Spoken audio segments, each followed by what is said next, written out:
Hello guys, another day, another video na naman tayo guys. Napakita ko nga pala sa inyo today, nag-assemble pala tayo ng injection pump na Hyundai T6AB. Pakita ko lang sa inyo guys yung technique. Minsan kasi itong rod naninikip, 'di ba? Kaya yung iba nagwa-wild. Kasi guys, minsan yung itong spacer na to, itong kanyang ito. Dapat guys, pare-pareho 'yan ang numero. Kung 800 din sa kabila. Huwag yung nagkapalit-palit. Kasi pag nagkapalit-palit yan guys, halimbawa ito ay 850 tapos napunta dun sa 800 tapos 852. Ay pangit yun guys. Alam nyo kung bakit maninikip to guys. Yan. Maninikip yan. Yun yung umpisa na pag-wild. Kaya i-check nyo lagi sa mga nag-assemble dyan, sa mga bago pa lang.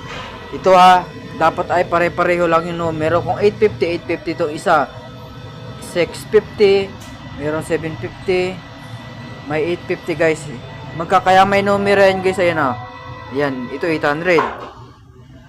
Tapos ito 750. Ganun lang guys. At sana may natutunan kayo hanggang. Thank you, like and subscribe.